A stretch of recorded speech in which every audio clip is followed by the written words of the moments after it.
The opinions expressed on the following audio program are solely those of the host and the guests. Burner Podcast is an independently produced, not-for-profit show and is not associated with the Burning Man organization or its subsidiaries. The views expressed are not representative of the entire Burning Man community and are presented here for entertainment purposes only. In short, calm the fuck down. It's just a podcast. Got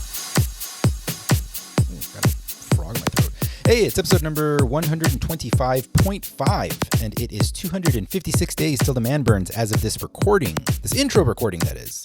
Just the intro. I'll explain in a minute.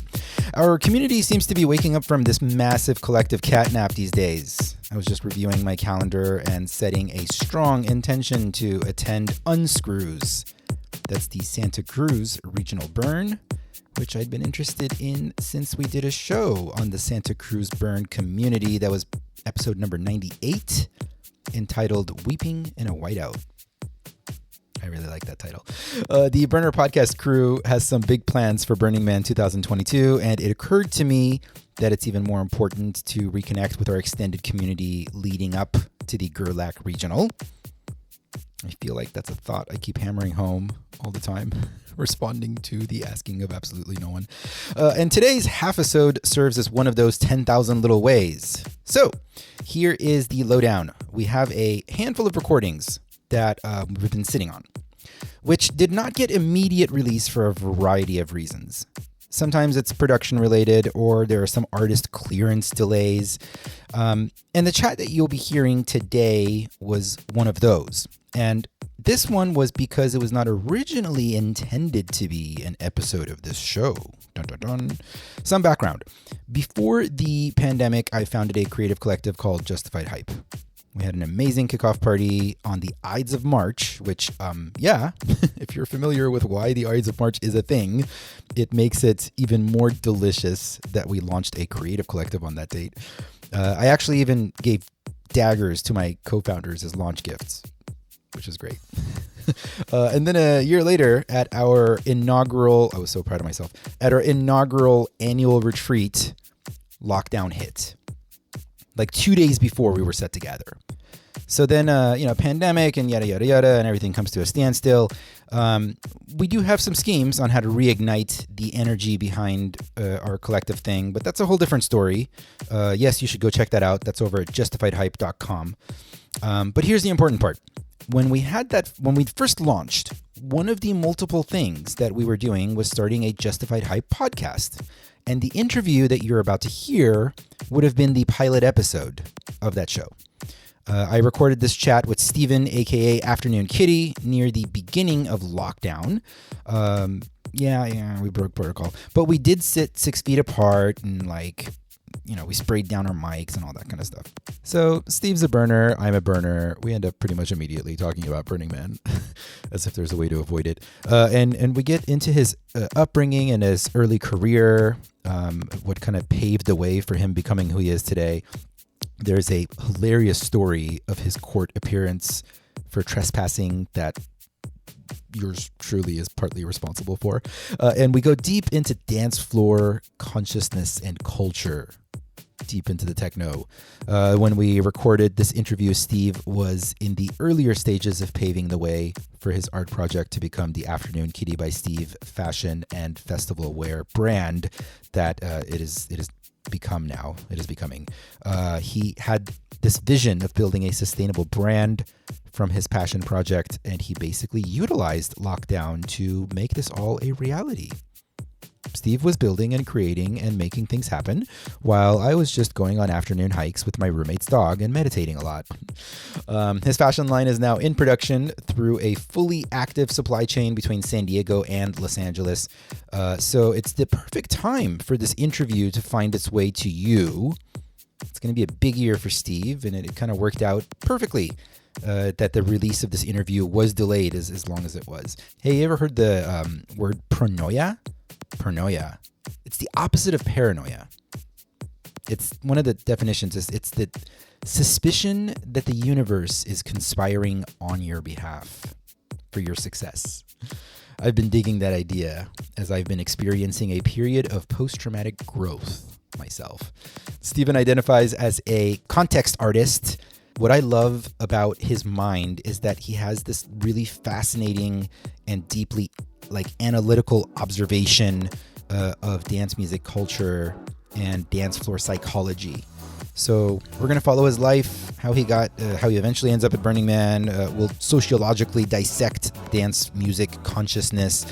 And then after this chat is over, we are treated to a legendary DJ set by the Queen of Berlin herself, Mira. The set we'll be hearing is from the Mayan Warrior Robot Hard tie-up of Burning Man 2019. To say that this is a big score is quite the understatement. And just pairs quite nicely with the interview that you're about to hear. Like the perfect Cabernet and your medium rare techno steak.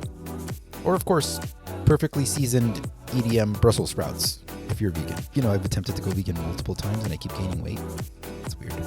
Today's episode is entitled Call Me Afternoon Kitty. You can call me Mr. Arash. You know, nobody calls me Mr. Welcome to Burner Podcast.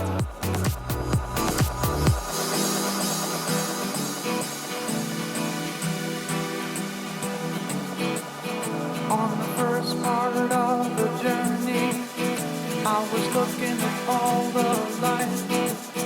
There were plants and birds and rocks and things. There were sand and hills and rain. The first thing I met was the fly with the buzz and the sky with no clouds. The heat was hot and the ground was dry, but the air was full of sound. I've been through the desert on a horse with no name. It felt good to be out of the rain. In the desert, you can't remember your name, because there ain't no one for to give you no name.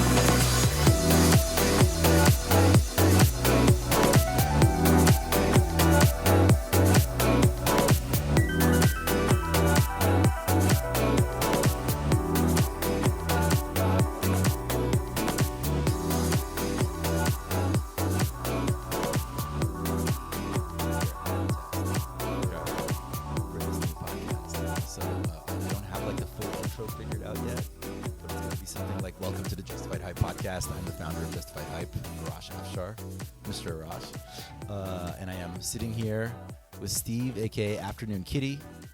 This is something that I've been trying to figure out, Steve. Are you Afternoon Kitty, or because I always will when I'm telling people that I'm talking to you, I'll say Steve, Afternoon Kitty, and they're like, oh yeah, I know. But is it like you know, like your rapper pseudonym, or is the project Afternoon Kitty by Steve? I always say it's Afternoon Kitty by Steven. Okay. Is the way I tend to like sign off on things. Yeah. If that makes sense, whether it's especially when it comes to communications or like the kitty cards that I make when I'm introducing myself to somebody. But the name Afternoon Kitty, that came after the project started. Okay. That was really a playa name that was gifted to me many years ago. Okay. By Pixie Dust. All right, we're gonna get into that. We're gonna try. So we're gonna attempt to go in chronological order to kind of like get to know you. And I fully understand, by the way, from years of doing this, that's likely not going to happen exactly. But we're gonna get the story. We're gonna get the beginning, middle, and future of the Afternoon Kitty project. Great. All right. Yeah, I'm ready to tell it. Nice. So if you were to meet me at a networking mixer right now, how would you introduce yourself? I would introduce myself as, Steve. Okay. Not Steven. It depends on the context of, where if it's just a networking mixer and it's it's a professional environment. Yeah, I don't just drop that. It's pretty private. Yeah.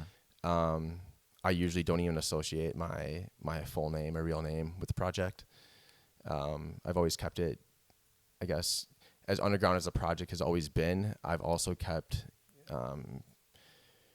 who I am in the default world, also separate of that. Yeah. So default world, just for listeners who might not be familiar, that's what burners, people who go to Burning Man, called the rest of the world. So, here's how I'm going to test it out. If I met you at the Artery which is where the art projects are getting placed, and that's where you're getting your information at Burning Man about where your art project is going to be and what resources you need to reach out for. I'm another artist. Let's say my name is Mikey. My name is Mikey, and I just met you, and I'm here from Australia. And I come up and I say, hey, my name's Mikey, mate. And I have an art project, so who are you? What do you do? How do you introduce yourself to Mikey from Australia at Burning Man? I would introduce myself as Afternoon Kitty. Okay.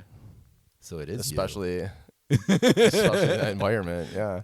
It is you then to some extent. Yeah. I mean, I definitely, I guess now that I'm putting more focus on, because one of the reasons I'm really happy that we're talking right now is so that I can really answer a lot of questions, because a lot of people are wondering, what are you doing, or why are you doing this? What is the point of this? And who are you? Why are you in my house? So as I'm rolling out and kind of launching it and evolving the project in a new way, I am also, there's ethos associated with the project, and those ethos come from me.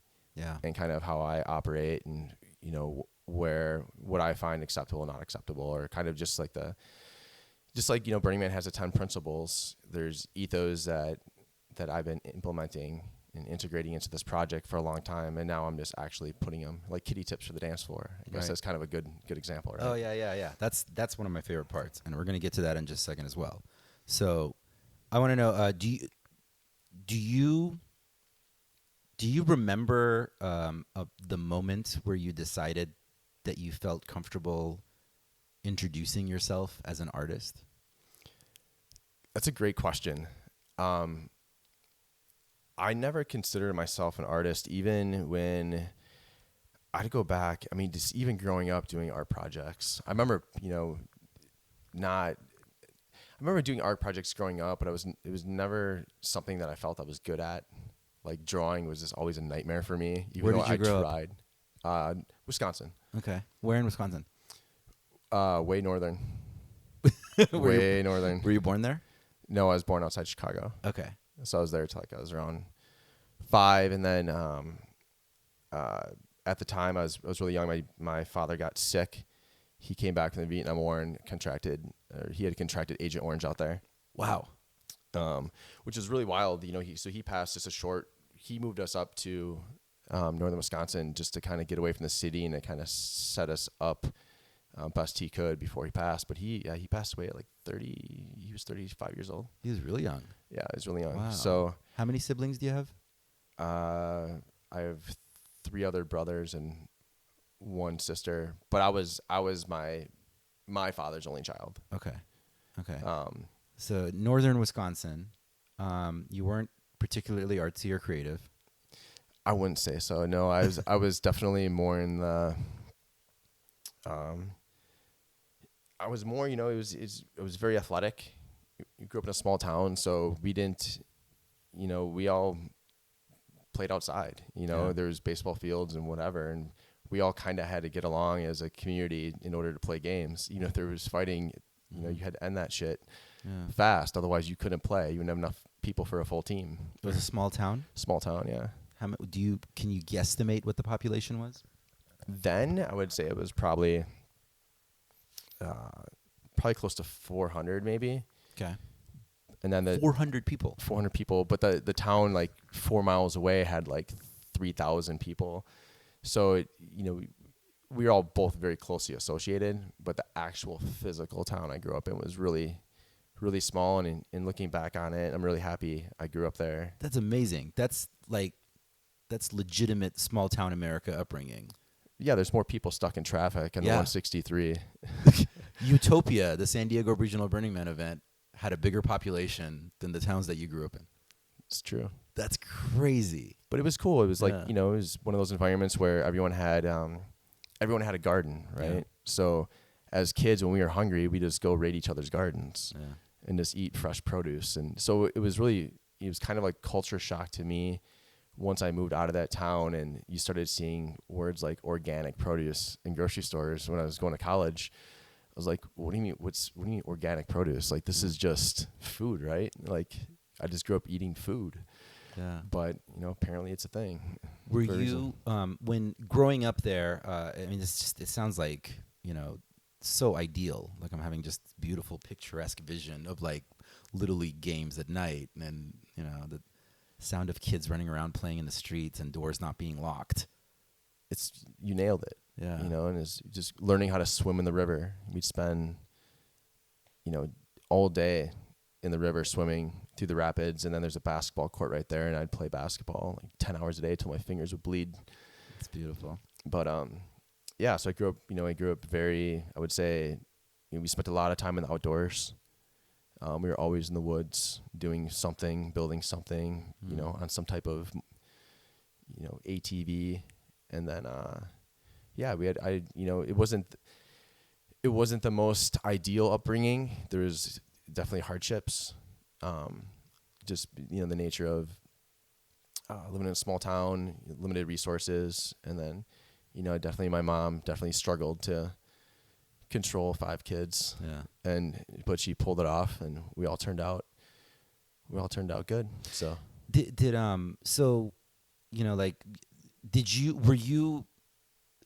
was it part of your thought process that like I want to eventually leave this small town, or is that something that came to you later? Was that like something a lot of people thought about? What was that mentality like? I partied in high school. Okay. So I didn't grow up in a household, in retrospect, that had a lot of structure or focus. And I didn't grow up in a situation where I kind of had to learn, or rather I grew up in a situation where I kind of had to learn everything, make mistakes. I didn't really have like a good male role model or somebody, that could guide me. I will credit, I had a girlfriend in high school who turned out to have played a really major role in my life. And we're still friends to this day. We dated in high school and a little bit of college. But to this day, I think I talked to her last week. Yeah. She's married now and has kids and the whole nine, but she's turned out to be one of my best friends in life.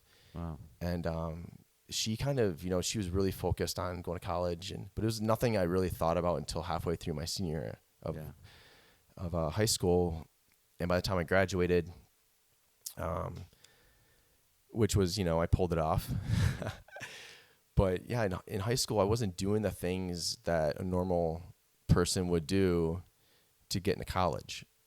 Mm-hmm. So when I went to apply to school, halfway through my senior year, I applied to a bunch of tech schools. I got in one, and why tech schools? Did you have an idea what you wanted to do, or you were just like, all right, I guess next thing is you go to college? My girlfriend was going to college. Okay. So I was like, I should probably go. That was really the single most important factor at that point. But I didn't take ACTs or SATs. I didn't take a foreign language in high school, and my grades weren't what you would call college, material. Okay. So, and you weren't particularly into the arts. I wasn't into the arts. I played a ton of sports, but we partied. So we weren't playing for our high school. We were just playing pickup games constantly. Yeah. So then when I went to tech school, which was situated right across the street from University of Wisconsin, Eau Claire campus, and I felt, why can't I go there? Yeah. I felt called to go to the university. So the first year I got all straight A's in tech school. So I had the ability to perform. No. But then when I applied to university, they denied me.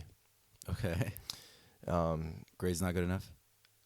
They're like, you don't meet any of the qualifications to gain entry into the school. Like, why did you even turn this form in? Right. Basically, yeah. So I just, I thought I did what I had to do. And so I went to the Dean of Students office like 8:00 that next morning and spoke with the Dean of Students, had that conversation, and then I left. And I remember it weighed on me heavily because I didn't really know what I was going to do at that point. I just knew I didn't want to be in tech school. Mm-hmm. And so I went back to the Dean of Students office the next morning, and sat there from 8 a.m. till 4 p.m. every day and for 2 weeks. And at the end of that second week, he called me into his office and he was just like, "You can't continue to do this." And I was like, "Well, you have to let me go to school here because this is where I want to be. I don't know what else to do with my life. I just want to be in college. I want to be in college here." And so he let me in. Wow. It's like the beginnings of like a 90s movie right there. Yeah, he let me in. So, and then I ended up graduating. And What did you major in?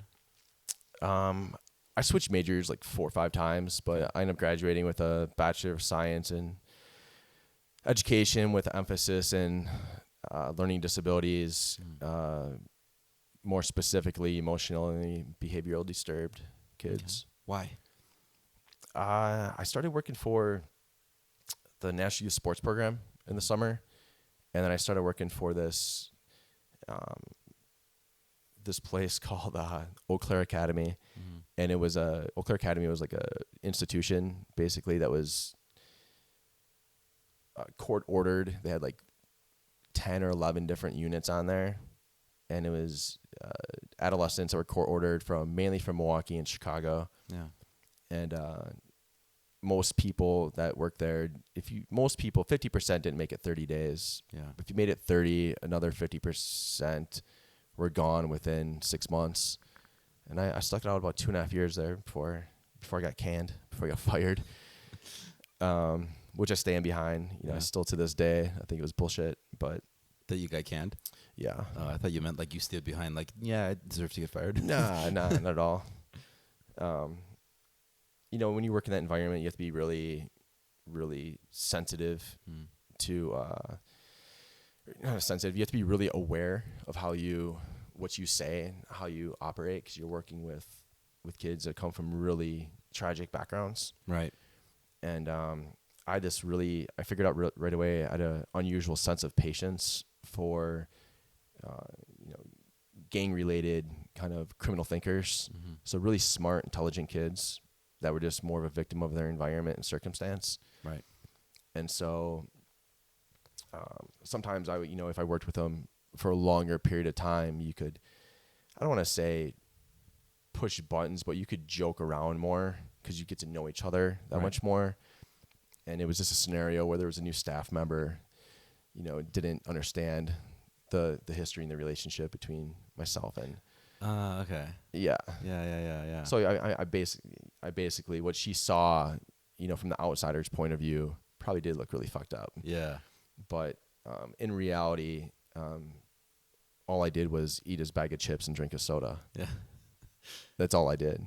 But historically, had you even tried to attempt something like that, he would have completely lost it. Right. And then as a consequence for him learning how to keep his cool and through all this treatment he's received, I went and bought him 2 cans of soda and 2 bags of chips and said, "You've come such a long way." Yeah. Kind of reinforced him being able to keep his cool. So I did that for. Anyways, I worked in that field for like 5.5 years. Interesting. Until I bounced. Yeah. So where did you end up after that? Where'd you end up in your 20s? So it took me longer to get through college than some people. So I worked full time through school, and I had my ups and downs. But I did graduate, and then I worked in that field for a little while, and then I was talked into. I was working professionally, but I always still worked in the service industry on the side, just for, like many of us, it's a supplement income. Yeah. And I ended up jumping into medical device sales. So I went from that straight into, cardiothoracic surgery with no experience, and that brought me down to Atlanta, Georgia. Okay. Where I spent the next 7 years living in Atlanta, basically building a career in the medical device industry. Right. Before I decided I needed to get out of the South as soon as possible. It feels like you almost, and I know I'm simplifying it here, but like almost made a career out of your ability to go and sit outside the dean's office for 2 weeks until they're willing to see you, and then making your case about why this is what needs to be done. Yeah, I was just, I guess when you feel really called to something, Yeah. and that's what you really want, you have to go after it. I never had worked in, sales in my entire life, but if I look back on it, that's probably the first time I ever really made an argument, and it was for myself. But I owe so much to my college education and my degree. It's opened up so many doors for me, and it's provided a lot. Yeah, because the stuff that you learned gave you problem-solving methods, that maybe like other people coming into that industry might not have been equipped with. Like you came with like a different set of tools. Yeah, I mean, maybe I handle stress, a little bit. I mean, who knows? It's a hard one to kind of put my finger on, but I definitely came from a unique background, not your traditional, B2B sales, right. Or I sold copiers for Xerox for 3 years, and I was top 10% of my, whatever accolades and awards you want to list. And us. But yeah, I came from a different background, and initially it was just supposed to be like an associate position, but they gave me my own territory, and I had 14 companies I started bringing to market. Yeah. And all throughout Alabama and Georgia. Wow. And it taught me a lot about the healthcare system, and provided a great career. Mm-hmm. All right, let's jump ahead to I'm guessing, and correct me if I'm wrong, that it was Burning Man that opened the doors to you being able to refer to yourself as an artist. I didn't refer to myself as an artist. I remember when this happened. It was probably 2017. Okay. So it was... When was your first burn? 2012. Okay. Tell me about that first. How did you end up at your first burn? Like I through music is one thing that's always played a huge role in my life. Mm-hmm. Going all the way back to, if you want to bring it all the way back to like high school, listening to, Prodigy or Tool, or I remember songs like Underworld, Born Slippy. Yeah.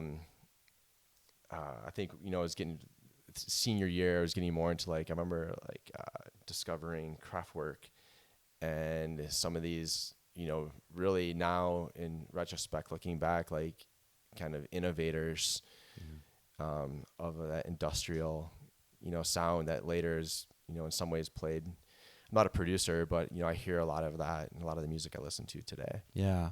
But I've always followed my ear for music. My ear for music led me to Beats Antique. Mm-hmm. Beats Antique led me to a pumpkin carving contest they were doing for free tickets to their show with the Do Lab out of LA. Yeah. And this is the first year I had been living in California, in San Diego. And I won the pumpkin carving contest, which is pretty wild. And I won 2 tickets, and I went to the show myself, and kind of did my own thing on the dance floor, and that led me to LIB that year. And I started meeting people along the way, and then there's a large group of friends here in San Diego that started organizing into a Facebook group back in 2010. And then by the time 2012 rolled around, we had all been to many festivals together. Yeah. I think that year I hit 2012, I hit 26 festivals. The Super Kids, right? Correct. Yeah. Yep, that's it. Yeah. And so your group organized in an attempt to just kind of be a community and head out to events together. Yeah, it was just organizing around festivals. Yeah, so we'd roll pretty deep to those types of events. How deep? We'd have pretty large villages. Yeah. And it was a very, very, very fun time. Yeah.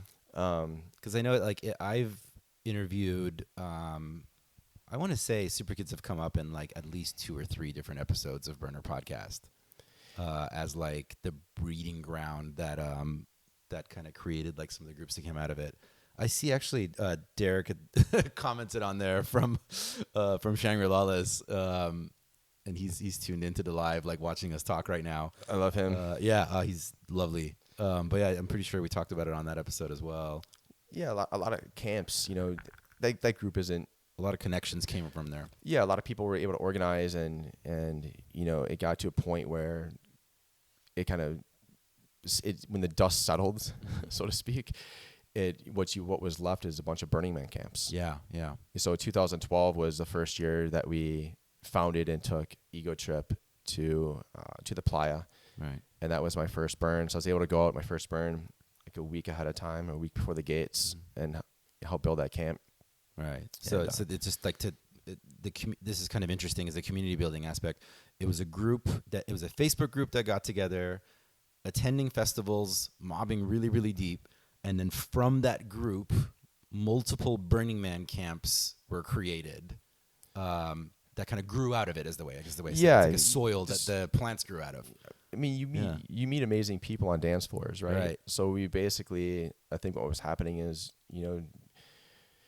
for lack of a better term, cherry picking like all these people that you're just vibing with. Sure. And then out of that came the desire, and there had been enough people that had already been going to Burning Man for a number of years.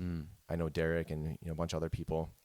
So when the camps started organized, we already had some leaders, right. Taking more, like, I guess you would consider director type positions, and helping guide those of us that had never been. And then I went to Burning Man, and I blame Burning Man for everything good and bad in my life. So you have been actively involved in the leadership and or coordination at Ego Trip? No, I wouldn't go that far. Okay. What were those earlier days like? I mean, earlier days, I always took so I think there was a point when I felt I had strong opinions and ideas on things. I think back then, in working that type of group dynamic, I was approaching it in a very passionate way, and not the way I guess I would approach, bringing a new idea to like a doctor or a hospital in my profession. Right.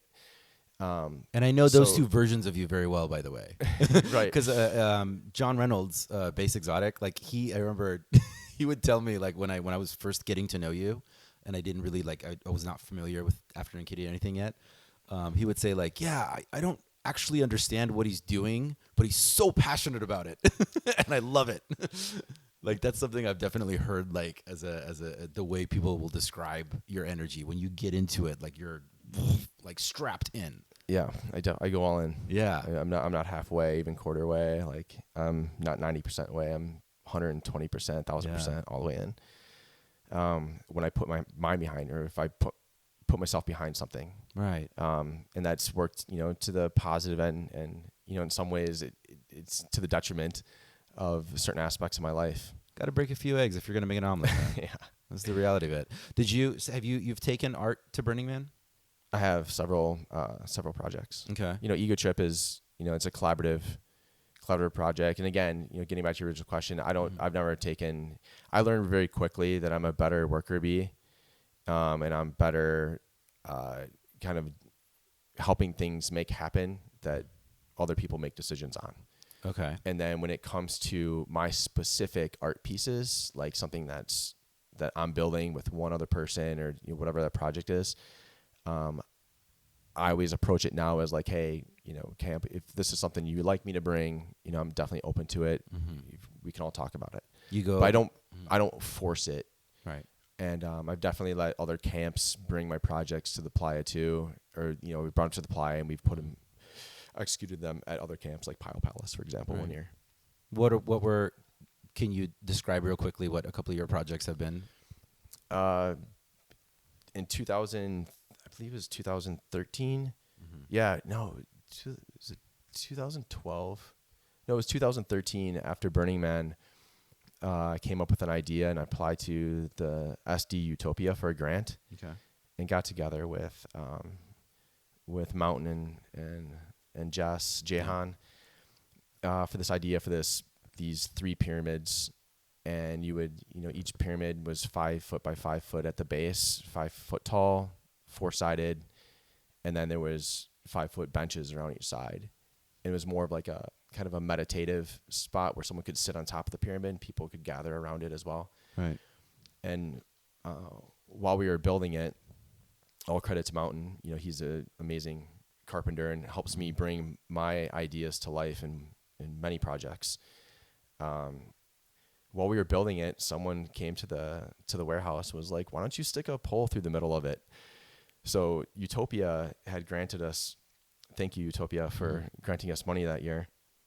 It really helped. And we stuck a 14-foot pole through the middle of it, and we ended up placing it out in front of the camp at, I think it was called Ministry of Sound. Okay. At Utopia. And we stuck it out in front of Ministry of Sound, like the club in London? Or Ministry of Color. Ministry of Color. Ministry of Color. Yeah. Ministry of Color. Yeah. Ministry of Color. Yeah.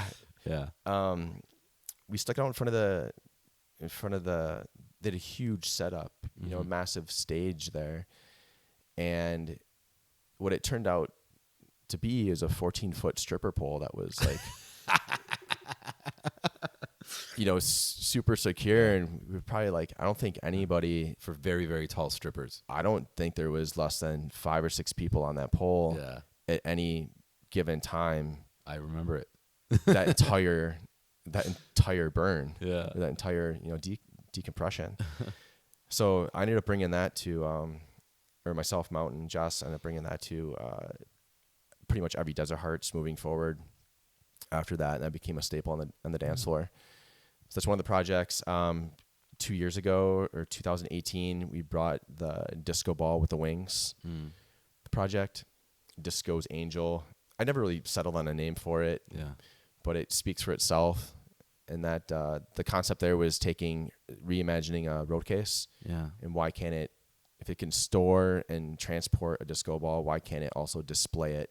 And why do we have to hang? It kind of solved the problem of having to hang disco balls from, a warehouse or Raptors. Like this, you can put anywhere, any open space, and it's 13 feet tall with a 4-foot disco ball. And I think the span with the wings is like 12 feet. So, okay. So did you start working on the kitties before or after you were given the Playa name Afternoon Kitty? Before. Okay. What year did that happen? I want to say I debuted the kitties maybe fall 2014. Okay. Or it was spring 2015. Where'd the idea come from? I'd already been making totems. Okay. When I did that 26 festivals, summer 2012. Right. I told myself one day, I'm going to dominate a dance floor with totems. Okay. I just had this, and I came up with that at Electric Forest Festival. So for listeners who are not familiar, describe the value and tradition of a tome. I mean, a totem, or as like they call them in Australia, doof sticks. They just, it's usually like a crew. They're great for crews, right? So you know what your crew totem is, and when you're deep into a dance floor, and we're talking about festival. So again, listeners who aren't familiar, we're talking about like a festival dance floor where there's hundreds, maybe thousands of people on there. This isn't like just like the bar down the street. Exactly. So when you're deep into a dance floor, if your crew doesn't have a totem, the odds of you finding your crew are slim to none. I mean, we all have things like front right for life. Just meet the front right speakers, and that worked for a long time. You always see friends there, at least in our crew. Sure. But eventually you do migrate, and a totem is a great way to find your people. Yeah, yeah. It's like the battle flags in a war, right? Yeah. It's letting you kind of wander, and then you can always find home. Yeah, I might need to go use the restroom, and there's thousands of people, and I mean, even if I know I'm looking for the front right speaker, if you're at a big enough festival, the front right speaker itself is like a building, right? Right. So just like finding people is going to be next to impossible. So totems have fascinated you. Yeah, like the creativity that goes into them is always super intriguing. So Can you name a couple of interesting ones that like pop out in your memory? Man, like I back then to 2008, plus years ago, I can't specifically name one. I just remember seeing a ton of them. And then I think as the years have gone by, I've paid a lot more attention to them ever since I started making them. Right. And I started making totems in 2013. Okay. But they were different totems before the kitties. Right. They hadn't become the kitty yet. They had not become the kitty yet. So you were just like, you were just kind of playing around with different things you could do with a totem to keep your crew together. No, not even. No. I originally started making totems. I made, I want to say like somewhere between 15 and 30 totems. Wow. That first time. And they're all made from upcycled materials. And they were, those of you in the early days, if anyone's listening from the early days of Desert Hearts, you'll remember the totems that were just a stick, and it had like a white, I would say 6-inch to like 2 feet right board, and I would along with an amazing team like Pixie and Jess, and I'd always have, it was like a sign making sweatshop before every Desert Hearts, where we would paint these sayings. I'd come up with the sayings, and then I would get help painting them on there. And the sayings were always like inside jokes to certain people, like a specific person, the community, the dance floor. But it was all kind of my way of, it gave me kind of a platform to speak out of, through humor. And then it just added vibe. But the first time we dropped them was at, I think it was Desert Hearts 1 year anniversary at La Jolla Indian Reservation. And we dropped them Saturday morning sunrise set. And then everyone started just picking them up, and no one put them down really. And then I started gifting those out too. So I made a total of, I want to say like 175 to 200 of those. Wow. So people still have them. Yeah, that's crazy. They're still out there. Yeah. Went on a date once. How long did it take you to make each one? And ran into one. Huh? How long did it take you to make each one of those? A lot, because I would get long time. Because I would buy, the stickers at Home Depot. It's like that scrap wood. I would basically cut down and sand those wood pieces into handles. Right. And then you'd have to, all those handles I'd make art pieces out of too. So I'd have like 30 handles, and then I would do an art piece on that handle. And so like the sum of the total was the art piece, but it was all kind of like vibe. It was all for me. No one would know this unless I'm telling you, like I'm telling you now. But I still have some pictures from back then that show some of the messaging, like positive messaging that I would put spray paint onto the handles. And then, I'd bring them to the dance floor, and then they would, I would gift them out, or people would just take them. So I did go on a date once, and I ended up running into, my date had one of the totems. I was like, they just make their rounds, right? Like people, especially those earlier ones. And I think that one said, it said normal. On one side it said finally, and the other side it said normal people on it. Nice. And I got that from that famous that crew from Amsterdam that brings that finally normal people sign to the burn every year. That's what inspired that. That's great. That's a great crew. Yeah, that's great. That sign is iconic. Yeah, totally. So where did the idea for the actual kitties come around? Where'd that happen? That happened at dance floor. It was all these ideas were born on the dance floor. Yeah, but I mean, it's like a very specific outline that you've started to. So the first 18 I made, I had sketched just freehanded. So like they were all different shapes and size. More than the first 18. What am I thinking? Until I started laser cutting them. Yeah. Like the first several hundred. Or at least the first, I'd say 400 to 600 kitties were freehanded and then just cut out. And I started cutting them different ways. At first, it was a Dremel, Yeah. which was a nightmare. If you ever try to cut with a Dremel, No. and it was, don't ever do it. And then I moved to a jigsaw, Okay. you know, and then I moved on to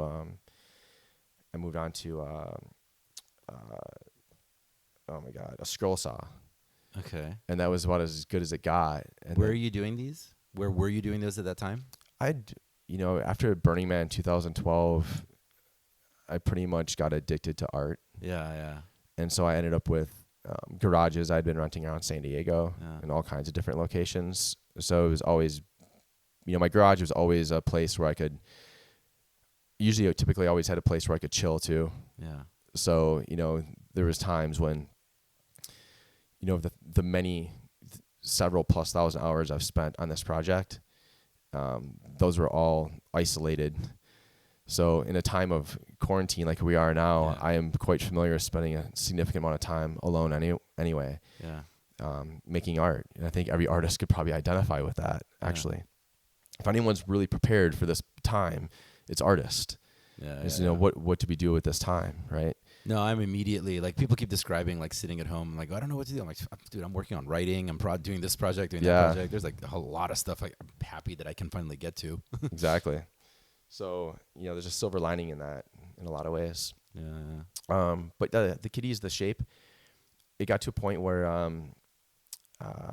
I knew I needed, in order to spend more time. This is what happened. I remember now. I was at Desert Hearts, and I saw one of the kitties laying in the dirt. Yeah. And I was like, why? You know, like, I spent a lot of time making that, but I was like, that's a sign, you know, like, that's someone telling me that the art piece that they just received wasn't of a quality or standard that they felt that it should be, I guess, respected. Like you would a piece of art that you maybe buy, right? Like no one's gonna buy a piece of art. I gift these out. So how do I add value? So I knew then that I had to step it up. And so going into that next Desert Hearts, I'd settled on a shape which was asymmetrical, because we're all different, Yeah. right? Yeah. So I celebrate diversity, especially on dance floors. So that's where that was inspired from.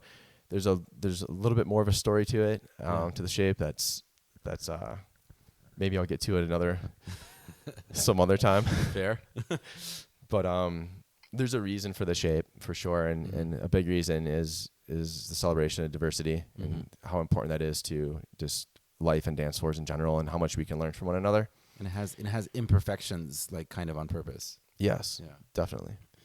But then I set on that shape, and that's what became that I started laser cutting them. Right. Through Laser Trees. Those guys down there started helping me, Mark and Sean.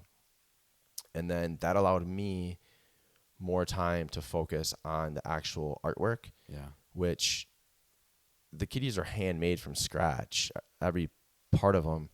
But most of the art, which no one ever really sees through the pictures, is on the back of the kitty. Mm-hmm. So the back of the kitty is where that's more for, who I gifted it to, and I guess anyone behind them. Yeah. Anyone's not looking at the front of the kitty.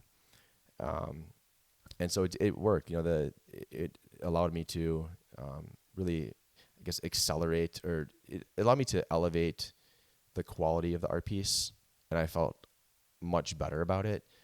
And then, I'm not a carpenter or craftsman by trade, so I learn as I go. Mountain and I were hanging out one day, and he asked me why I was he was looking at the construction of the kitty, and he provided some insight and idea how to better construct it. And then after that, I made a jig on my own. And once I made the jig, it just, as we were talking earlier today, as artists, we find shortcuts. And I started, making so many of these. I started learning shortcutting the certain steps. Ultimately, the kitties have only taken me longer to make individually, even though I am shortcutting, but it's just allowing me to spend more time on the actual artwork. Right. So I feel really good about what I'm putting out there now. Yeah. So it's a catch-22. Can you elaborate on like what you mean by the actual artwork? Like the kind of color you're putting into it, the kind of lighting systems you're putting into it. So on the back of the kitties, generally speaking, most of the kitties that everyone's seen are either have disco mirrors, like the earlier ones, the very early ones, the first like 500 or so, were all spray paint, some form of spray painting and stenciling front and back.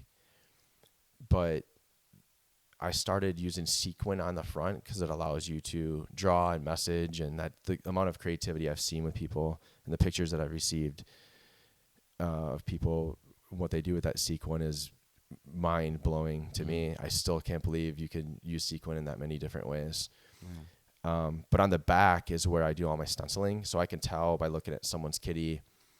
While I don't number them, I can tell what collection of kitties that comes from.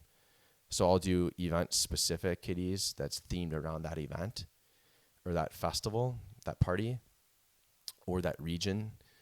And I can also tell by the messaging in the artwork.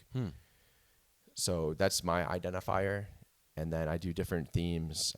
I ran with this naughty sex, sexy beats theme for, a few hundred plus. Yeah. And then it's been transitioned over to a saying that I started believing way back when I first started getting into all of this, art and what I would consider interactive art. It's going all the way back to Liminal Spaces project. Back in 2013, I think we founded that project. We exist to make art, right? So if you operate off the belief that we exist to make art and love in this world, which has been the kind of core foundation of who I am as a person and artistically, I shorten that to art, love, and beats. And so the tag that I've been putting on the back, and it's the back of the kitties basically just looks like a street art tag. Yeah. And I build in features, and then I've been adding rhinestones. I'm always doing not rhinestones, but like little crystals. Right. I'm always doing something to kind of switch it up and keep it moving. And then I think anything that you're really passionate about, this is anything in life, you tend to gain gravity around. Right. And so the longer I've worked on this project, I believe the more gravity I've gained in people wanting to help in some way. And a lot of times, I guess for me, no one person has ever built anything great by themselves. Right? It just hasn't happened. I can't think of anything off the top of my head. Right. That'd be a good example of that. But when people get together, they can do amazing things. And so this project, as it's evolved, especially over the last 3 years, have brought people into my life that have helped me take some of my ideas and then also expanded on those ideas to bring these kitties to a whole nother level, which is where, like Jerry, for example, a friend here in San Diego, who's ridiculously talented. I know he builds art cars and all types of different things. His contraptions for the festival scene are just absolutely next level. He brings stuff out at festivals in Burning Man that many of us have seen, experienced, been able to play with. So he's one of those people that just brings joy and amazing vibes to the dance floor, which is what we're all trying to do, is elevate the vibe, right? So he was able to, he was inspired to use some of his skill sets to help me light these kitties up in ways that that are amazing, and he's also one-on-one taught me how to do a lot of this myself, kind of mentored and little mini apprenticeships into learning some of these skills, and I'm forever grateful for it. Did you, when you figured out that kind of like general outline, did you make a conscious decision that you're going to stick to this thing, to this particular shape over and over, or did that come as a matter of like convenience? Like it was easier to not have to keep redrawing it? The shapes I was drawing were always kind of different. Originally. Yeah. So people with like the OG kitties, I posted some of these to my Instagram. if you go to my Instagram, you scroll all the way to the bottom. I try to tell a story in that I try to post, like the first couple of posts are about, like Liminal Spaces project, which ultimately ended up being the Dreamscape Collective, which is the art gallery run by Mountain at Desert Hearts. Liminal Spaces transitioned into that. I became an independent artist. That shape, I'm kind of losing train of thought here a little bit. Yeah.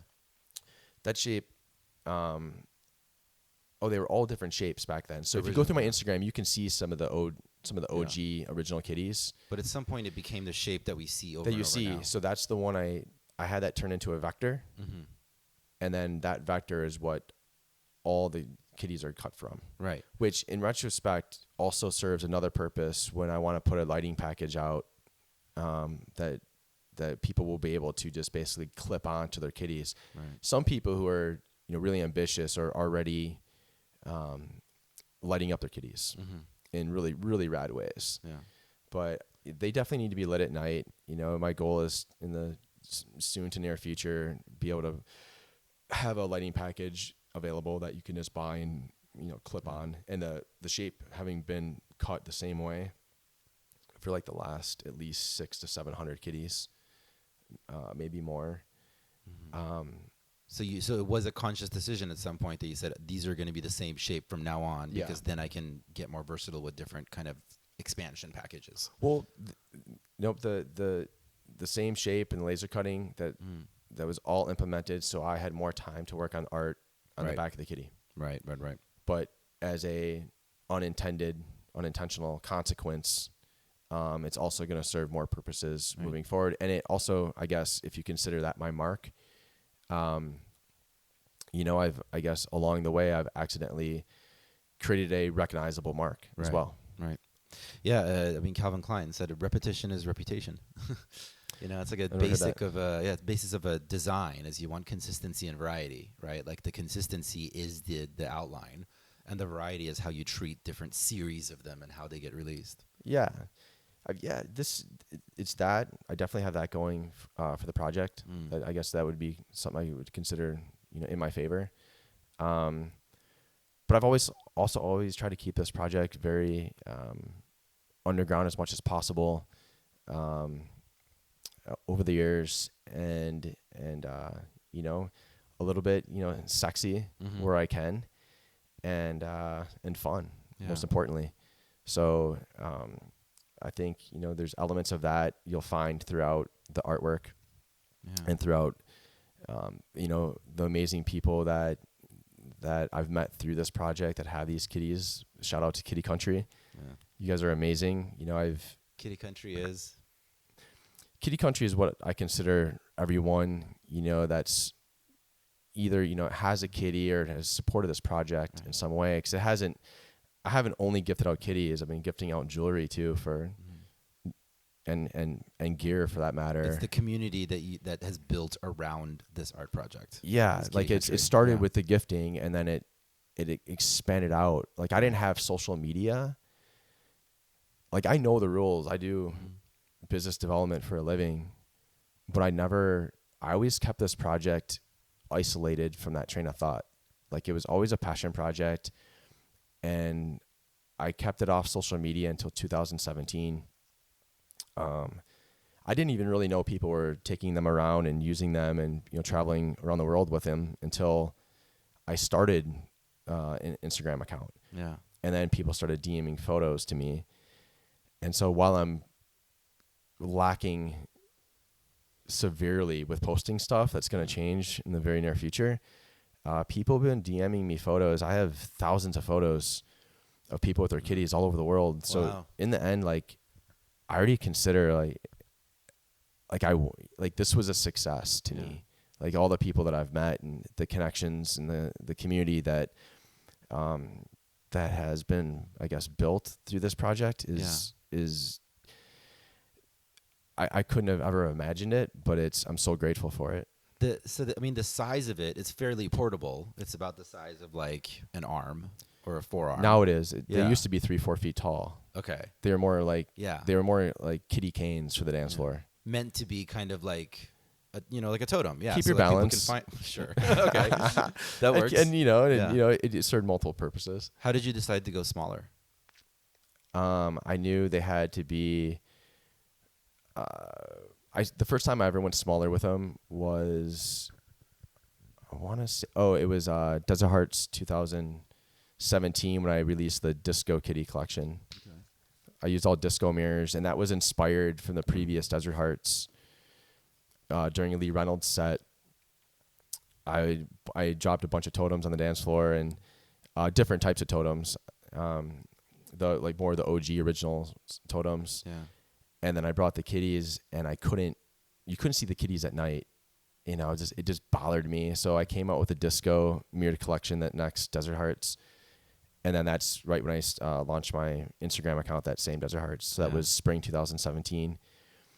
And then ever since then, that was the first time I also shortened them by about 2 feet.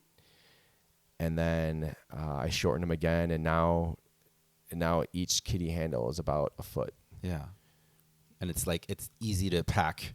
Yeah, when you're traveling. They're definitely super portable. So I was thinking about that, and then the people were losing them, setting them down. So that's when I started putting carabiners on all of them. So by making them really small and portable, I was thinking, like, how can I make this small, portable, light enough so that it's not annoying to clip to yourself or dangerous for that matter. And then this was also prevent the issue of people hitting me up saying, I lost my kitty, can I get another kitty? So please use your carabiners. Yeah. And then that's actually an excellent question. So I can't go out and purchase one. No, I've never sold them. Okay. How do people have them? How do you decide who gets one? This is where the true cost of the project comes into play. Gifting these kitties, is basically me trying to. It started in San Diego, right? So I've been doing it here forever, and again, grateful for all the support that I've built here. I think everyone listening in San Diego that's remotely associated with the house and techno scene, at least the underground scene, has seen these kitties, right? But I knew I wasn't quite sure if I was an echo chamber. And so I thought I would do a East Coast tour and start in New York City and end at Art Basel. This was fall 2017. Yeah, this was fall 2017. Okay. And I figured if anyone's going to give me honest feedback, it would be New Yorkers and, Art Basel. So I ended up going to Desert Hearts at a show in New York that I went to, and it went really well. People really liked them. And I learned a lot from that show, and then I ended up down at Art Basel for like a week. And I remember walking up to space with 15 kitties clipped to me. Yeah. And that the doorman, Space in Miami? Yeah, Space in Miami, just looking at me like, what the what is this? What are these? Yeah. And I explained it. It was just I'm a context artist in the house and techno scene based out of San Diego. I had a connection to space, and I'm like, I was invited here to kind of do my thing, and he let me in, and I started gifting him out. I think Bob Moses was playing that night, so there's no better feeling than to be able to gift out kitties to the music that you make them to sometimes. Yeah. On the dance floor when it's live, and then to be able to gift one to the artist too is always like super full circle for me. Yeah. So the project's always halfway done to me until I gift the kitty, and that kind of completes that part of that art piece for me. But I always try to find like the feedback I got from that tour was that I wasn't just an echo chamber. People really do enjoy these, which was like adding fuel to the fire. I had just come out of a relationship, so I was looking for a way to spend my time. Yeah. And so I went all in. I was like, you know what? People do like this, and it does bring joy, and it does elevate the vibe. So I went all in, and I had a bunch of time on my hands. Yeah. And I ended up going to trying to find dance floors, everywhere. Then I ended up going to Tulum, after that. And then, throughout the entire year, I'd been continued to gift them. I started to gift them all over the West Coast. And then I realized I wanted to go in Tulum. I really tapped into the international scene. Mm-hmm. And then I went to Miami Music Week, spring 2018. And then, it was spring 2018. And then, or was it spring 2019, sorry. Okay. Spring 2019 went to Miami Music Week. But ultimately I decided to take 2019 and I dedicated it to this project. And my goal was to bring kiddies to the as many amazing dance floors as I could find. And I knew I needed to travel around the world for that. Yeah. So I ended up in Berlin and just trying to meet these unicorns on dance floors. Yeah. And so through... What's a unicorn on a dance floor? Unicorn on a dance floor, it's the people who are just elevating the vibe around them. Mm-hmm. Like, it's not, a lot of times it's a style, right? You can pick up on their style and dress. They're usually really sparkly, not always. So I think if you look at everyone that I've gifted kitties to over the years, these are just amazing personalities. And it's not just, it's a really, I would say I've gifted like around 250 to 300 to men. Mm-hmm. And then, the other 1,000 plus to women. Just men generally don't gravitate towards something like this. Yeah. But every once in a while it does, the opportunity presents itself and they really love it and run with it. Yeah. But you're right. Like, I've never sold them. I've never made them available for purchase. It's always been kind of like a, exclusive thing. You pretty much have to run across me on a dance floor and I have to have them available. Yeah. And it's been reaching all these people on these dance floors and doing it the way I've done it has been a very long process. And, making the art, as much time that goes into that adds to that. Mm-hmm. But it's allowed me to, there's kiddies, I think, in pretty close to almost every major house and techno market around the world. Yeah. There's somebody in Kitty Country in one of these cities, 90% of the time when I'm looking at the global map, I can reach out to somebody, which, for me, if I ever fly into that city, I'm immediately tapped into the underground house and techno scene, and that's another win for me. Yeah. So I love that feeling. Where did you run across the phrase context artist? Because I was not familiar with it until I met you. I made that up. Really? Yeah. I love it. Yeah. I was trying to, the dance floor is a really loud place. Yeah. And I learned very quickly that, you learn a lot when you're gifting. I've gifted well over, 1,300 kiddies plus another, untold amounts of, pendants and things like that. And when you're on a dance floor, you need to make things very quick. And so I learned that to make a card that just someone can read very quickly or read the next day and just be able to say, hey, I love your vibe. You're amazing. So good to, meet you. I have a gift for you. And just keep it short, sweet, and simple. And then I disappear. Yeah. So sometimes those interactions were less than a minute. And sometimes people didn't even know what just happened to them, which is really fun. But you learn a lot through gifting too. And especially... So you this is really important because that was actually going to be part of my question. You've created like a quick system of communicating with the person that you're gifting the kitty to, what is happening, why they're receiving that gift. Right. And I imagine like your Instagram handle or something is there so that they can follow up with you. Who knows, like back when they go back to home or whatever. Yeah. The first, I don't know how many hundreds never had anything. Yeah. I never signed them, did nothing. There was no Afternoon Kitty, didn't exist.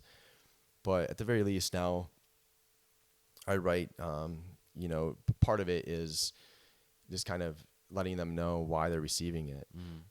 Either Steve's, personality and vibe, is very obvious, and it's kind of an acknowledgement of that and like what they're bringing to the dance floor. Yeah. I got to tell you, man, everything you're describing is such great inspiration for artists, because I can't tell you how many conversations I've had with artists over the years, or people aspiring to create something, where they're just like afraid to pull the trigger. They're afraid to just move forward. And everything you're describing is just like a perfect example, a perfect story of the value of just pulling the trigger. Just start doing it, and you learn it as you go along, and you figure out, oh, this works. Oh, this doesn't work. Oh, this creates a new idea. Oh, I see. Here's a way I can do this that'll make it faster and better and more magical for the person experiencing it. Yeah. You just like don't know until you start doing it. And you've been on the journey. You just like ran headfirst into it. Yeah, when you start thinking about it all the time. Yeah. You know, and I think I would say 90% of my epiphanies or ideas with this project come from me while I'm on the dance floor. Right. The other 10%, I would say that they're the other, you know, it's split maybe 85% on the dance floor, you know, and then another 7.5%, you know, through friends, you know, helping that were inspired to help with ideas. And then the rest, you know, while I'm in my art studio, because when I'm making them, I'm also, you know, banging house and techno. Yeah. You know, it's fun for me to make these. I've spent days, you know, locked in my art studio, and to where, you know, friends have come over and opened the door, and it's been so much spray paint fumes that they, you know, crack all the doors and pull me out of there. But when you're in it, you're in it. And sometimes you don't realize. I wear safety, you know, I wear a mask, but it's still probably a good thing. Man, that is just like, I feel like that is the thing that we're all aspiring for as artists. We're looking for something that feels true and honest to us, that we can continue to recreate over and over and keep perfecting. Like if I could just like only take pictures of, I don't know, a specific style of rock and that became the thing that I went known for, and I just like got better and better than anybody else on the planet of taking pictures of this one specific kind of rock. Hey, it's like that guy that does I don't know his name, but I know, you know, his art speaks for himself. Yeah. For itself. The guy who was I believe he was a surfer out of Hawaii, started taking photos of waves crashing on the beach.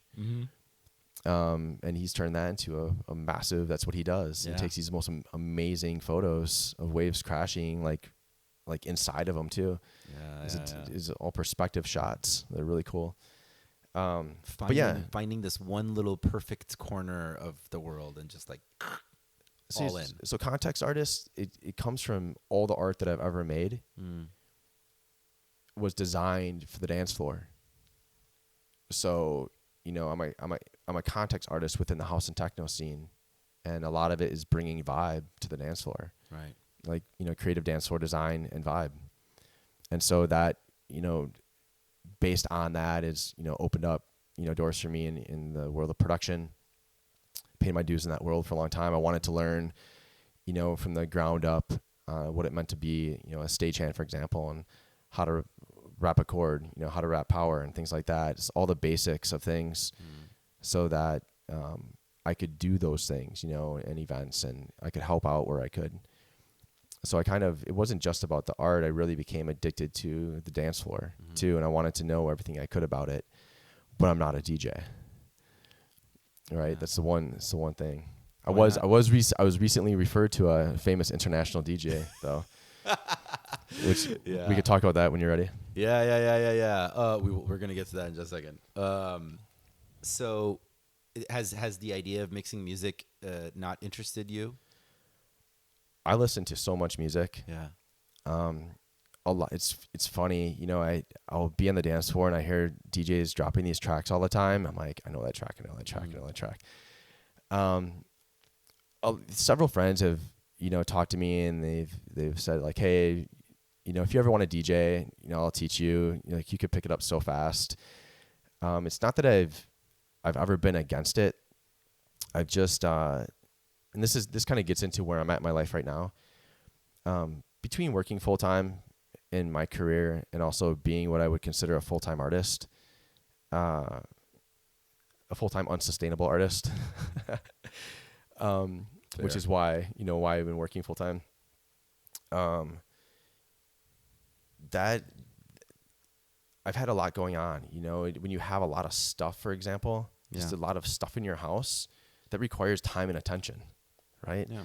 So after traveling all through 2019 and spending 3 months living in Berlin, when I came back from Berlin, and it actually started a little bit before Berlin. When I came back from Desert Hearts last year, I went through a big purge. I just kind of snapped. I'm like, I don't need all this shit. Like, there's so much Burning Man. I just kept cursing Burning Man for like turning me into like this festival artistic, hoarder. Yeah. There's a sticker that friend Jared makes that says Burning Man is for hoarders. You ever see this sticker? Yeah, no, I haven't seen it. It's amazing. Makes It's so sense. good. Yeah. I think I took 3 that day. Because you keep running into shit. You're like, I could use this in an art project. Oh, Exactly. maybe my camp would like this. So ridiculous. Yeah. So I went through a big purge after Desert Hearts, and then when I got back from Berlin, I knew I was going to be making a major transformation in my life. And the first thing on my list was to purge material possessions from my life. So I've purged close to 90% of my material possessions. Catherine's got, she has all the things warehouse down here in San Diego, which is like a burner space for projects and artists. I donated a lot of my woodworking tools to her space. And then any of my like art collection or specialty art pieces, that kind of one-off things that I've purchased or made that I don't want to give up, I've spread that across probably 7 different homes of friends, and they've kind of picked what they wanted on their walls and what was going to be cool for them. Nothing was forced. And I'm now down to, I'm getting down to a couple backpacks and my, mobile kitty making kit. I got one for the US and one for Europe. The timing of all this is pretty crazy, because the full intention was to be living in Berlin starting in April. And now with the state of things around the world, it's definitely has me, actively working on a new plan, because clearly there's travel restrictions for a reason. And so I respect that. And like many artists and many of us just in general, we're having to really sit down and think about what's next. Yeah. So I want to go lean and mean, and I want to be able to pivot quickly. And there's a lot of reasons for that. Like I'm removing everything from my life because I want to solely focus on being sustainable through work, like we all need to. And then I don't want anything else distracting me from Afternoon Kitty and my ideas for it, where I want to take it, and building a team around it. Yeah. Yeah. So I'm still absolutely all in, and I have some really amazing ideas, I believe, and I look forward to sharing them and rolling them out, as when the time's right and when I'm able to. Yeah. Right now, I mean, the art project continues, but you have ideas about how you're planning to expand the Afternoon Kitty empire, for lack of a better phrase, the brand. The Kitty Country? Yeah, the Kitty Country brand. Like, are you looking for ways to monetize so that you can leave the full-time, the day job, basically? That would be that's my wet dream, right? Like when I was but not like from selling the kitties, but yeah, like I speak with my tribe about this all the time, and I've been kind of putting together what I call my kitty cabinet of people who I respect, and independently kind of talking with them, but at some point I want to bring the kitty cabinet together. Sure. Like a board of advisors, basically. Yeah. Yep. There's some ideas that I have that, one idea was, do we take this one style of kitty totem that allows you to, it's a very advanced piece of hardware, I guess you could say, that allows there's a lot of features that are built into it that I owe a lot of credit to Jerry for helping bring to fruition and make happen. There's the idea of just, selling that one and that one only. But, I get various opinions. Most of my tribe wants me to continue to keep this completely underground. And they don't even want me selling pendants. They're like, only give pendants to people that you want, associated with this project. And I was like, okay, so when, this has been a very, I've put everything I've had into this. And so at what point am I able to build sustainability into it? And if not, if I can't do it through selling kitties, which I get it because it kind of ruins the network for everyone that has them, right? But I also can't keep making them at the same clip I was. And I also can't, it's a time thing too. I have to be sustainable, and I have to take care of myself. Right. So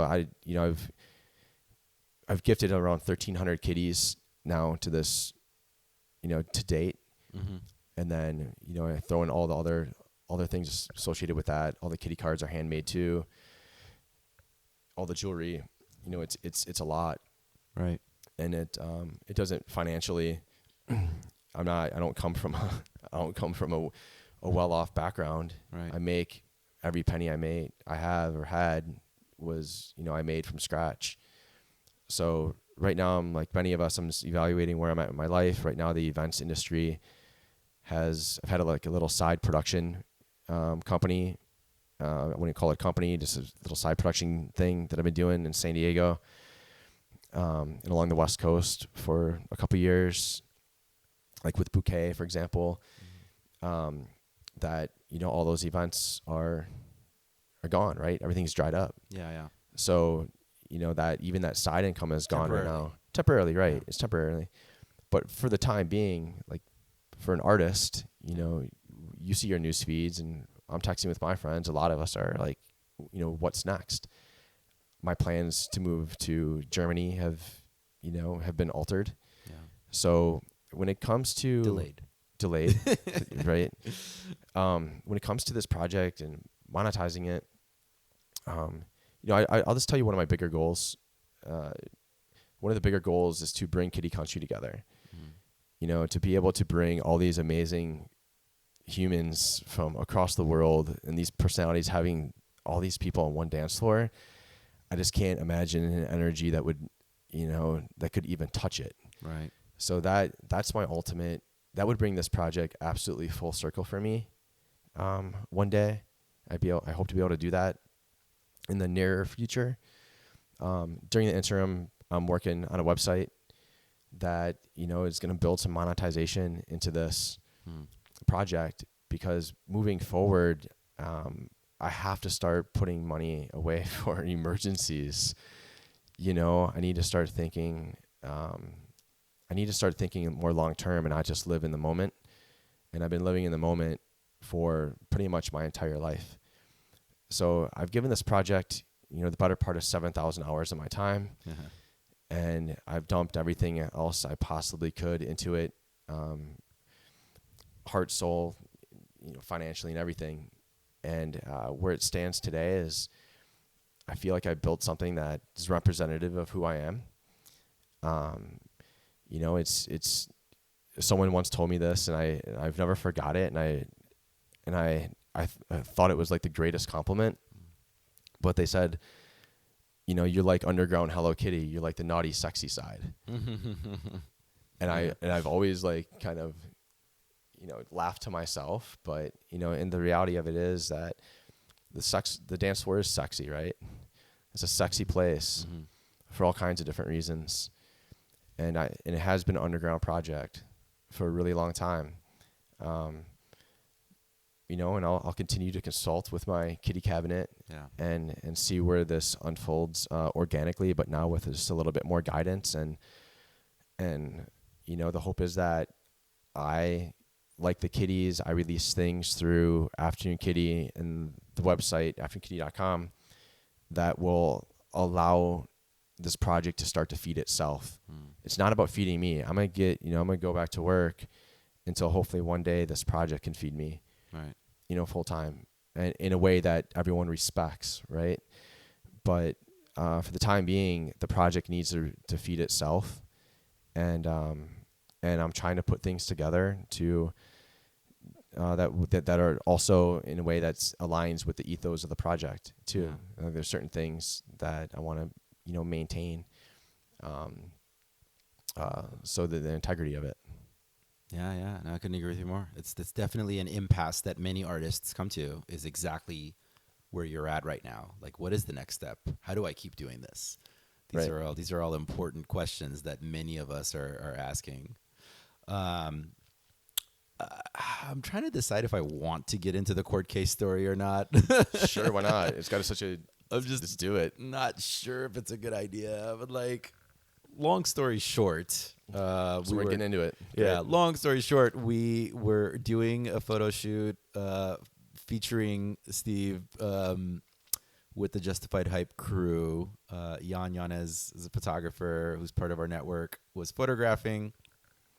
And one thing led to another, and he said, you know what, let's just go and shoot at the train yards. And so we went there, and I was there just kind of like being supportive of like the crew.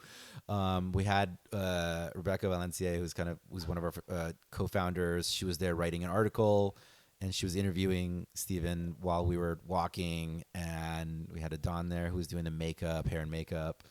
And then, I had a couple other people. I think Jan had an assistant.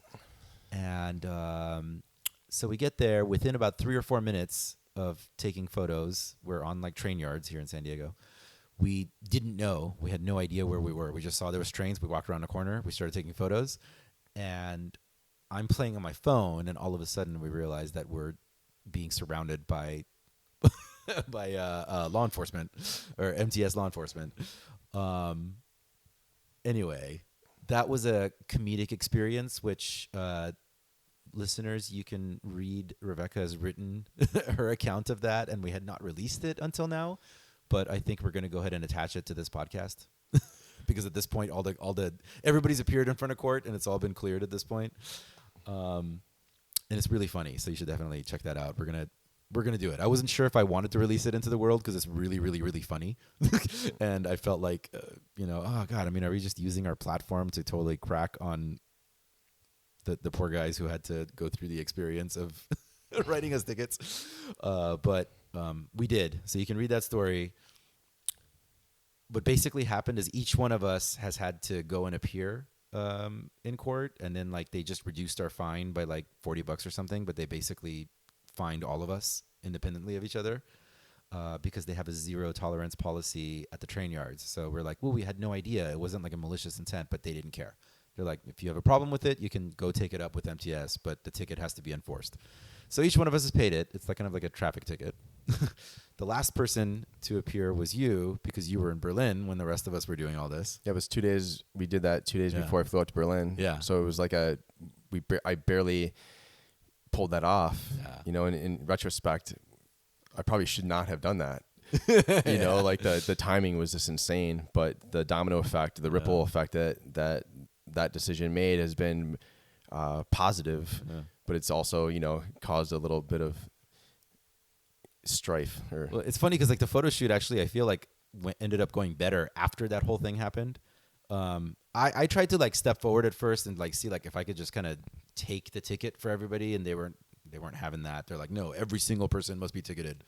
It was really silly, but like, and they themselves, by the way, in their defense, I'm just gonna say, like, the security officers who were dealing with us, they all look like they really, really didn't want to be doing it. Like, but they were just, plowing through. Except the head guy. Except the main guy. I think the head guy, let me tell you, we're going to get to this in just a second. I feel like the head guy got hardened after he had to come to court for 7 of us. So by the time you got him, you got the hardest version of him. Yeah, it was pretty. He was definitely. Because when he was walking me out, like he kept saying to me, like, make sure you fight it, bro. Just like fight it. Don't like it's, you know. And then what I did, the message I was getting from him was like that if you fight it, they just don't show up and then they'll toss it out. But I imagine what happened is that their superior said, no, you have to go fight this. And I imagine what has happened is that there's so many videos and stuff people have shot in that area. I think that we were just being made an example out of. It's quite possible. The way I just went for trial for this finally after pushing it out a few times, and the few times it was pushed out, he showed up every time. Yeah. I just went to trial for this last week. I mean, they have nothing else to do. Yeah, like how much enforcement are they doing? MTS in San Diego is not that busy. They're not saving the world. They're enforcing a bunch of random people that were taking photos. So I ultimately did end up hiring an attorney. Yeah, really? Mackenzie Colt. She did an amazing job. But she guided me through this, and you know, in times during the trial when I wanted to say something, she made me bite my tongue. Oh man! You know, especially there was twice when I felt that when the MTS was being cross-examined, he straight out lied. Yeah.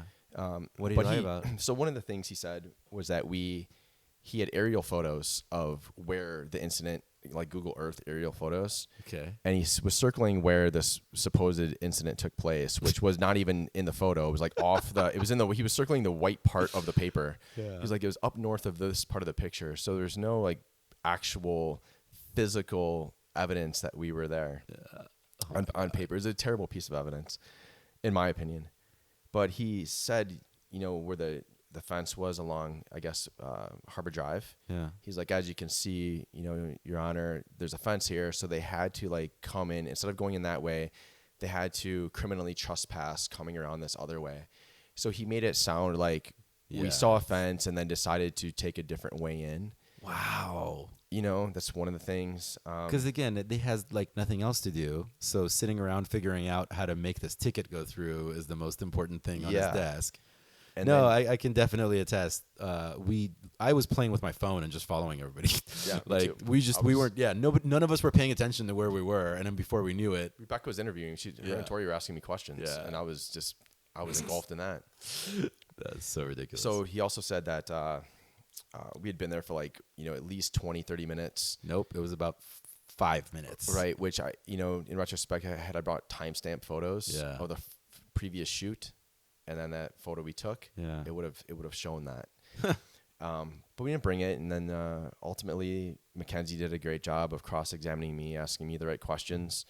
And they called you, what is it? The security officer called you a famous international DJ? Yeah, the security officer in court referred to me as a famous international DJ. The first time for everything. You look like a famous international DJ. Thank you. You're very handsome and you carry yourself well. And then there's like a makeup artist. I know there's a photographer. It looked like there was an entourage there. Yeah. They really from their perspective thought that we were like a real like established. I don't know where he got DJ professionals. He must have. Yeah, where did he get DJ from? Where did he get DJ from? Like, I could have been. You know, it could have been for anything, any number of things we could have been shooting. Do you think maybe he Googled your name and like the closest thing that he could find was the underground techno scene? You can't. I don't believe you can Google and find anything about this. You know, if they just Googled your full name, that my full name isn't attached to this project anywhere. But no, that's what I'm saying though. I'm saying like, what if he just Googled your name and some photo or something popped up of you on a dance floor? I don't think that's like on Facebook or something. I don't think that's a thing. Maybe. Yeah. But because look, I cyberstalk people all the time, and I find a lot of interesting photos. Yeah. So that's pretty. The long of it short is, you know, he said some things that I felt were just not factually true. He made it sound like it was a very malicious thing, and the reality of it is that, you know, I work in the healthcare industry, and when you work in the healthcare industry, like many industries, they do background checks and investigations on us before they allow us into the operating room and to be, you know, working for certain companies. So would I, you know, the question was, well, after that was uncovered through questioning, Mackenzie says, well, then would you compromise everything that you've built in your career by intentionally criminally trespassing at a train yard for a photo? And it became really obvious to the judge, who asked for 2 weeks. He couldn't make a decision that day. Wow. He asked for 2 weeks to make a decision, and within 3 days, it was last Monday, last Thursday, I got a text from my attorney, Miss Mackenzie Colt, that basically said, not guilty. Yeah. And the first thing I asked her was, will that MTS cop get a copy of this letter? Yeah. And she said yes. I was like, perfect. Because he thought he had it nailed. And, I just felt like he was picking on me. He made it seem like we were doing some really malicious shit and being, like criminally trespassing and vandalizing or whatever. And that wasn't the case.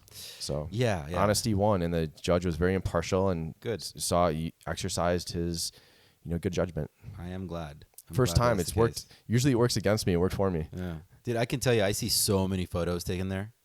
My feed very often has photos of like local rappers taking photos there. There's music videos that have been shot there. Like there's a lot of imagery of that location. Well, I'm getting the letter out there. I asked Mackenzie for the letter. I'm gonna frame it. Yeah. I love it. We'd like to share that. Yeah. We'd like to share that on the website. No problem. And you can also see that. And then the other thing I definitely I want to get from you is if it's possible, there's a sticker that you gave me that had like the 10 rules of the dance floor. Oh, kitty tips for the dance floor. Yeah. I want to definitely share that as well when we get this podcast out there. Yeah. You can actually. I made that downloadable too. I made that as a high-res download on my website. Dope. So I believe if you go, there's a link on there. It's pretty obvious where you can do it, but you can download the high-res version and do whatever you want with it. Perfect. But that was I knew when I released the kitty tips for the dance floor that I was. By the way, these are tips. This is this isn't like don't hold my feet to the fire on this stuff. Like these are just general overall tips, and to try to encapsulate. I've been on the dance floor for over 22 years to try to encapsulate all of those experiences into one, digestible sticker is not easy. Oh, so I thought it was great. There's so multiple things on there. I'm like, this is fantastic. This is stuff from the dance floor that we're describing here. Like it is a tribal experience, like to be able to lose yourself completely and have your heart beat as one with 100 other people, 1,000 other people. Yeah. On that topic, I just want to touch on Berlin. Yeah. My intention when I flew into Berlin back in July was to spend a week in Berlin and then tour the house and techno scene and check in on Kitty Country all around Europe. Hit Mykonos, Ibiza, Amsterdam, London, Paris, everywhere.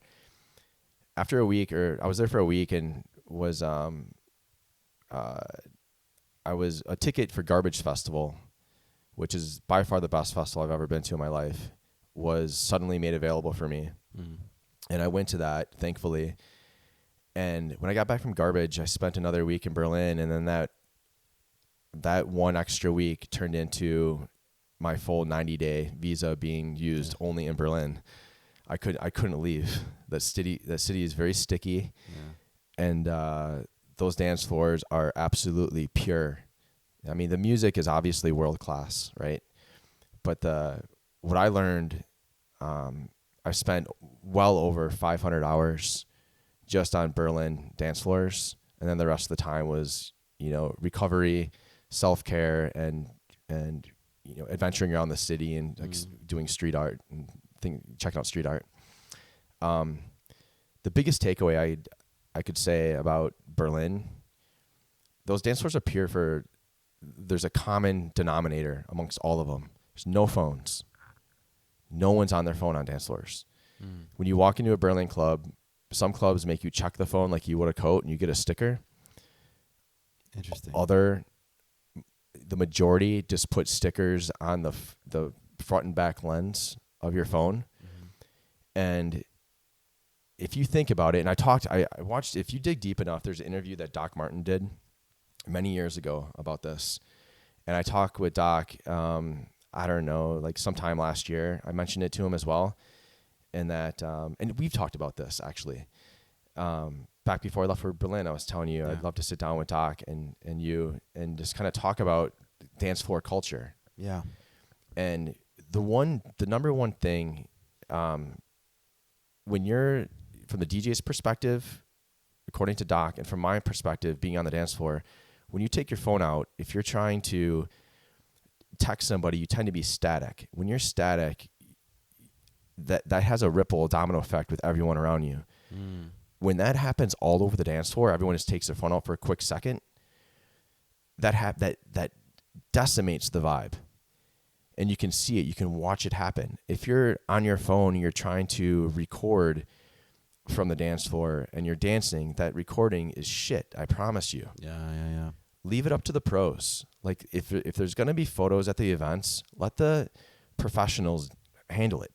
You know, if you're in, I know in California and in America, a lot of events benefit from having, you know, social media spread via attendees. Right. I get it. So it's like this catch-22, you know, what can we do? So, you know, kitty tips for the dance floor, one of them was like, you know, put your phone away. No phones, put your phone away. So in adjusting that, that's not a tip that really applies to Berlin, right? Because if you pull your phone out and you try to do something like that, they're going to confiscate it, make you double delete, and kick you out of the club. And then that's that. So what's a compromise maybe here in the States? Maybe the compromise is, and this is where I say don't hold my feet to the fire on these tips. Yeah. Step off the dance floor and to the side of the dance floor if you're going to do something. Yeah. You know, but don't do it directly on the dance floor. It fucks up the vibe. It does fuck up the vibe. 1,000%. It actually reminds me of just walking in New York. You know, like that's one of the things that like is irritating when you're walking is like people will just stop all of a sudden to like look at their phone. And that flow of foot traffic is moving for a reason. It's a perfect analogy. I've had friends post about that actually. I live in New York City. Yeah. I was only there for a week, and like within a day, I recognized why New Yorkers will get irritated by non-New Yorkers. You'll just like stop in the middle of like the flow. Like that's like you know, the sidewalks and the streets of a city are like the veins, and you're all of a sudden stopping the blood flow, right? By not allowing the flow. Yeah, if you're gonna, hopefully more events will start rolling out like photo booths when you first walk in. Yeah. Ego Trip is amazing with this with the fundraisers, but I would love to see one day, and I know this is a total utopian thing, that there's some type of sticker policy put in place, or if not that, just a general kind of people start to adopt, or events start to adopt. And this goes right along with the other thing. I know Vivienne from Blondish is really, just to transition a little bit, to digress on the similar subject, is plastic-free events. You know, I know she's got a new project called Bye Bye Plastic. I've always been using in a lot of the totems I've made over the years that I've gifted out at festivals that are used on dance floors, say end single use.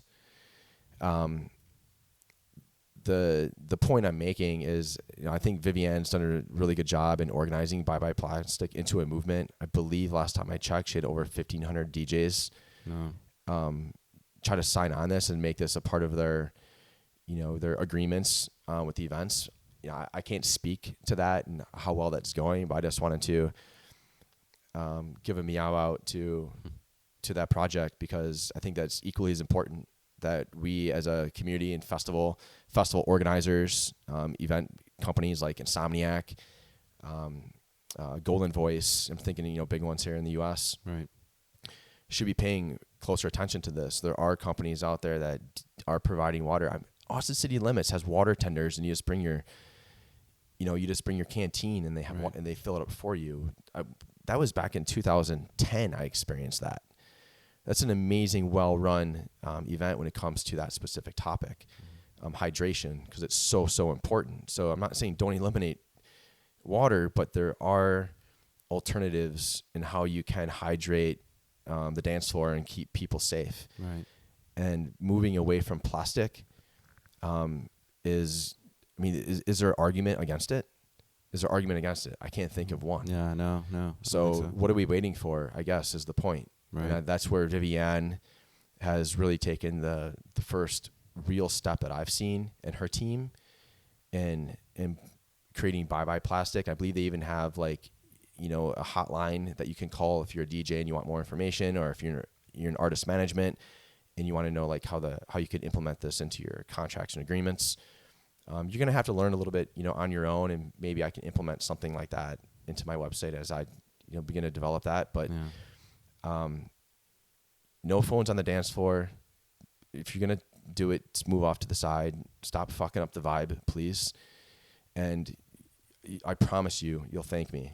We just need to get everyone on board, throwing these events, make it a part of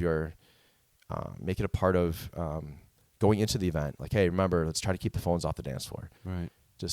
I'm not saying, kick people out. There's people going to take photos and videos. Don't have to be completely German about it.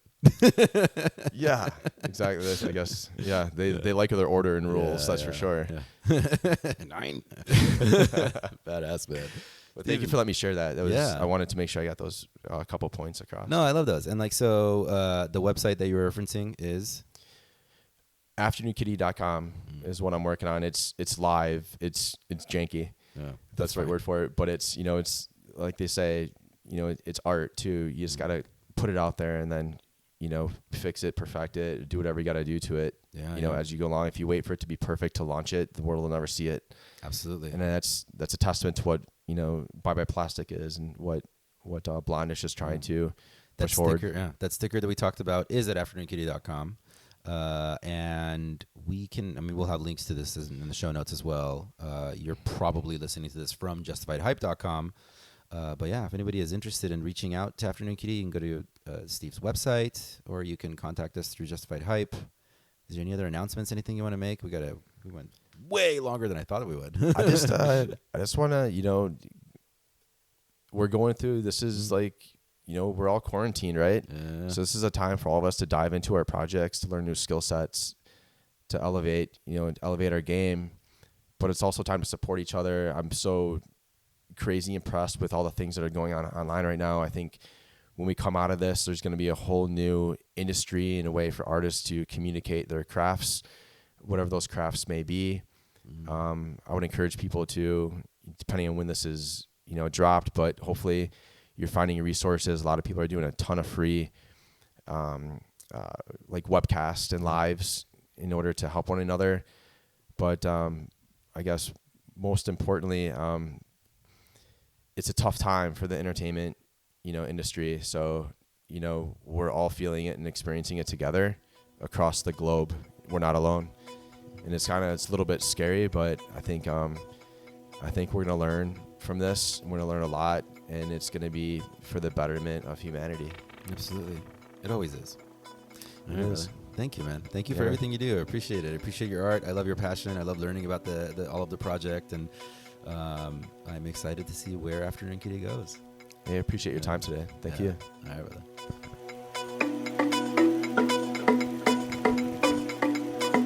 All right. You are now listening to the sounds of Mira. This mix was recorded at the Mayan Warrior Robot Heart tie-up of Burning Man 2019. You can find it over at soundcloud.com/Mayan Warrior Official. And Mira is, of course, on SoundCloud and all the places as well. She's over at soundcloud.com/MIRA_KATER. Please leave us a review on iTunes or your podcast platform of choice. And message us if you want to support the show by contributing in any fashion. Legit, we could use some production assistance. If you like spreadsheets and web design, shoot me a message. And you're always invited to pitch interviews in your neck of the woods. I've been known to get on a plane and fly to foreign countries because listeners of this show invited me to go stay with them. All these links are over at burnerpodcast.com, where you're also going to find links to other cool audio content. Our producers are Louis Galipeau, aka Mulaku, currently based in Bermuda. And Louis is also the founder of music.bm, by the way. You should definitely go check that out. And new to the team, Michael Seth Prell, based out of Austin, Texas. Newest producer. The Burner Podcast theme music is America's Horse with No Name remix. It is produced by Joman, based out of Denver, Colorado. He is over at soundcloud.com/DJ Joman. So until next time, love, light, and all that other crap. Take us back to the playa. Mira.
food and drink that you've taken.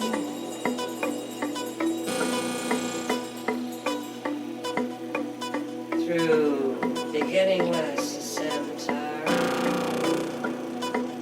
till this present life hasn't given you satisfaction or fulfillment.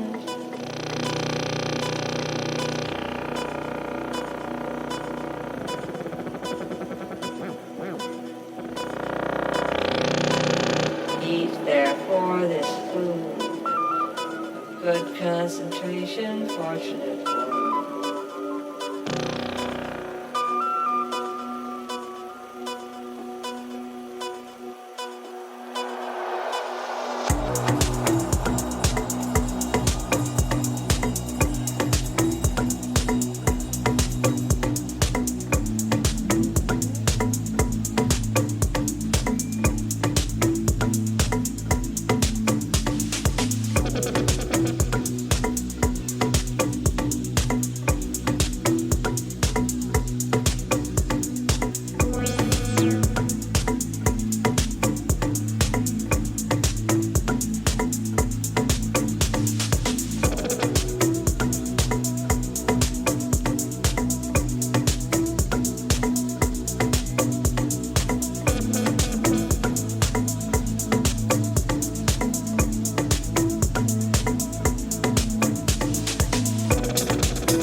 sun in the sky, you know how I feel.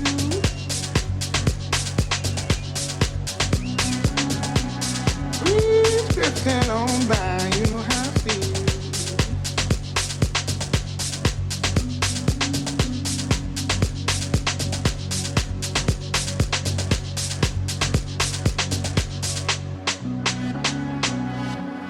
It's a new dawn, it's a new day. It's a new life for me, yeah. It's a new dawn, it's a new day. It's a new life for me. Ooh.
Birds flying high, you know how I feel. Sun in the sky, you know how I feel.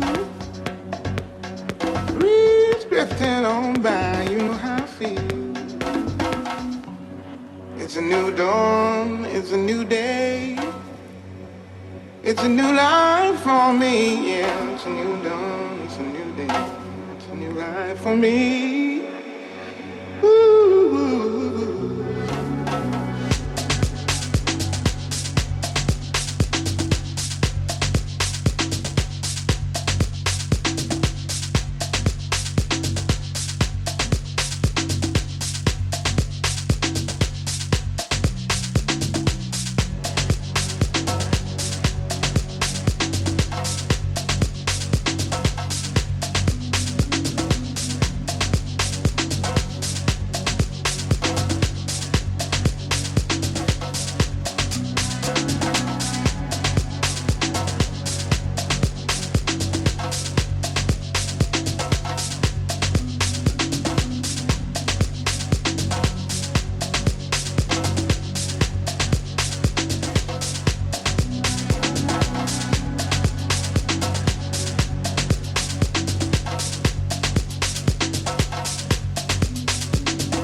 burnerpodcast.com.